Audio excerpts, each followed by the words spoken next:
This week, he took on Democrats and Republicans in his Tea Party response to the president's State of the Union address. Here with his critique of both parties is Senator Rand Paul of Kentucky. And Senator, welcome back to Fox News Sunday. Good morning. We'll get to the president in a moment, but let's start with the Republicans. You say the sequester is fine, even the $40+ billion that the Pentagon would take in military spending cuts. You just heard Senator Graham say, no, it isn't fine, that would further jeopardize our national security. Well, ideally, we would have done the right thing, and that's pass appropriations bills and reduce spending where we think is fit. The sequester is sort of a hammer. It was requested by the president. It was his idea, signed into law by him. So I think it's disingenuous for him to go back on it. But to put it in perspective, it's $1 trillion, but over the next 10 years, spending will go up $9 trillion. So even with the sequester, spending will still rise overall. So the sequester really is a reduction in the rate of growth of spending. It's not a real cut in spending. Senator Graham also says you're wrong, that the last thing we need, talking about drone strikes, that the last thing we need is a judge second-guessing the commander-in-chief. Well, I think we need to make the question a little more precise. What I'm asking is about drone strikes on Americans, on American soil.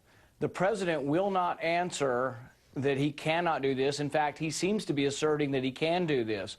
The law indicates that he can't. The CIA is not supposed to assassinate people on American soil, and the Department of Defense isn't allowed to act on American soil because of the Posse Comitatus Act. So the American law says they can't do this, but the president, all he will say is he doesn't intend to do this. That's sort of like him saying, oh, I don't intend to override the Second Amendment, but I might. Well, I want him to say absolutely interrupt for a second. American. Let me interrupt for a second, because I thought that you were objecting to drone strikes on American citizens on foreign soil as well. Is that not true? I'm primarily asking, and the primary question is, Americans on American soil, can the president kill them with a drone strike from this program? It's blatantly illegal, and I would think most Americans would want to have their day in court.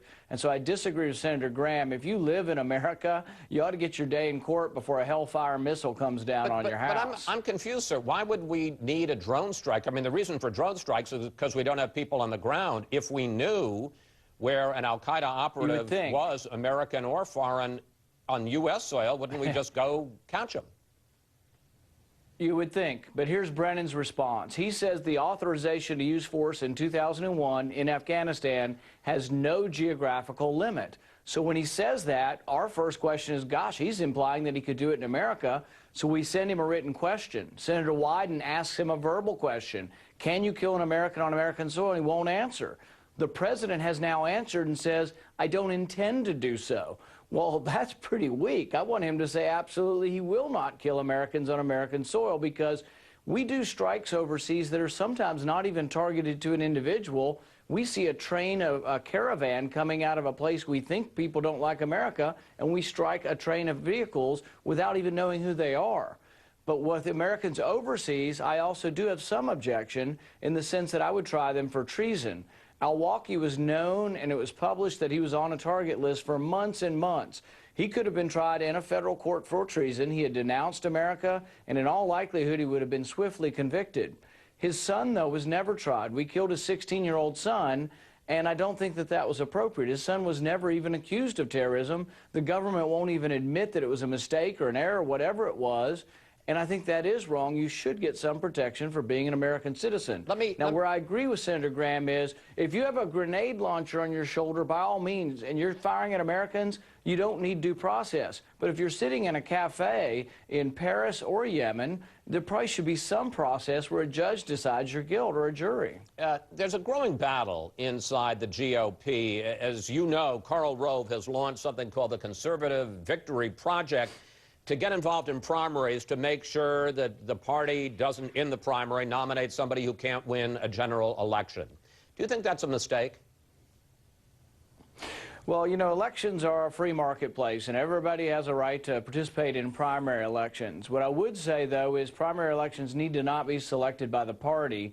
In my case, and also in Senator Rubio's case, the party chose someone else. In Senator Rubio's case, they chose someone who's now a Democrat, so it wasn't really a very good choice. So what I would say is let's have healthy primaries. If people want to contribute on all sides, let people make voluntary contributions, and we'll see which way it goes. But I think competitive primaries, you end up getting a good candidate typically. All right, let's turn to the president's agenda. What's wrong with the idea that the president laid out in the State of the Union that, yes, at this time, particularly when we have such a weak recovery, we need to spend more money, he calls it investment, on education, on infrastructure, on research, especially when Mr. Obama says if you make cuts in other places, we won't add, his words, a dime to the deficit. Yeah, he said that about 20 times in the last 4 years. Meanwhile, he added $6 trillion to the debt. I think it's really disingenuous. He said in his speech that he's reduced the debt by $2 trillion. Well, he added $6 trillion. That means because he didn't add $8 trillion, he's reduced it by $2 trillion? That's absurd. He listed about 50 new programs and says, oh, they're not going to cost you anything. We're going to squeeze this money out of the rich. The problem is whenever he tries to squeeze more money out of the economy, he's slowing it down. We slowed down in the fourth quarter, and it's not because government spending's going down. Government spending is still going apace. We still have plenty of government spending. In fact, we spent more in the fourth quarter last year than we did in the third quarter, and we spent more than we did in the previous year. We've never had a real cut in spending in recent history. So I think he's just he's flat out wrong. But as a matter, whether it's right or wrong, and this often doesn't have anything to do with politics, as a matter of practical politics, isn't the president putting the Republican Party in the same spot he successfully put you in during the campaign? He's defending the middle class, and you guys are protecting tax breaks for the wealthy. Right, and that's empty and false rhetoric. So it's our job to explain to the American people that big government doesn't help the poor. Big government creates massive debt, which causes your prices to rise, your gas price going up. If you make $20,000 a year and have 2 kids, you're poor. And when your gas prices go from $3.20 to $3.80, that's President Obama doing that with big government and his debt. If you're a senior citizen trying to save money when your savings is sapped and you get no cost of living increase, that's President Obama doing that to your prices because his massive debt causes prices to rise. Let's turn to immigration, because you talked about that in your official response on Tuesday. Here's what you said. We must be the party who sees immigrants as assets, not liabilities. We must be the party that says, if you want to work, if you want to be an American, we welcome you.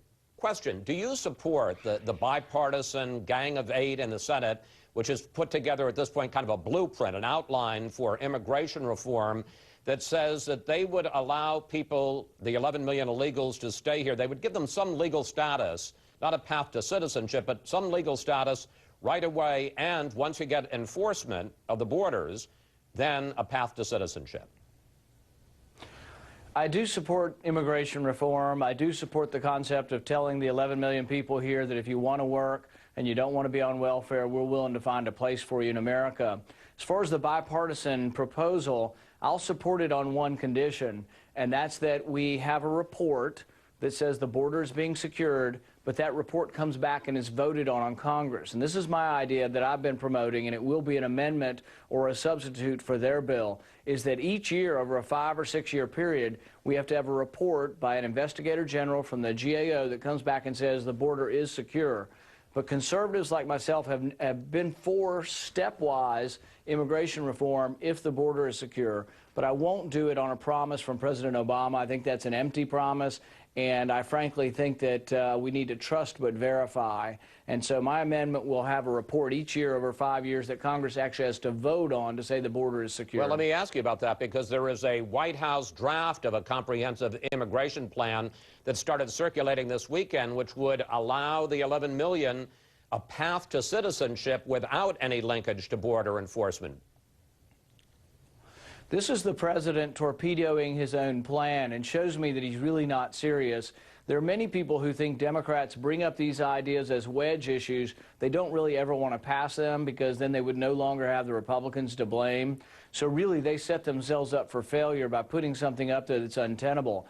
I've come a long way forward on this issue. I'm a very conservative senator. I'm someone who strongly believes in border security first, and I'm willing to come towards them and figure out a compromise on this. But when they come out and adamantly say my way or the highway, and if Congress doesn't ask, I'll put it on the desk and say pass it now, that's no way to get it done. And then he'll blame it on us. But it seems to me to show that really the president really doesn't want immigration reform. Finally, let's talk about 2016. How serious are you about running for, you know what I'm going to ask, how serious are you about running for president? And would it be to make a point, as your father did in his presidential runs, or would it be to win? I would absolutely not run unless it were to win. You know, points have been made and we'll continue to make points, but I think the country really is ready for the narrative coming, Libertarian Republican narrative, also because we've been losing as a national party. We're doing fine in congressional seats, but we're becoming less and less of a national party because we don't win on the West Coast, we don't win in New England. We really struggled all around the Great Lakes. I think people want a party that's a little bit less aggressive on foreign policy, still believes in a strong national defense, but less aggressive. They want, the young people want politicians who don't want to put them in jail for 20 years for a nonviolent drug possession charge. So they want a little bit different face. I think people want a little different face on immigration, frankly. They don't want somebody who wants to round people up, put them in camps, and send them back to Mexico. Senator Paul, they don't want to give them welfare either. I don't. Senator Excuse Paul, me? we got 30 seconds left. You sound like you're running. We won't make a decision until 2014, but I think I do want the party to become a national party again and not lose sight of how we grow as a party. So I will continue in that vein for a couple years, and then we'll decide. Senator Paul, thank you. Thanks for coming in. Always good to talk with you. Thank you.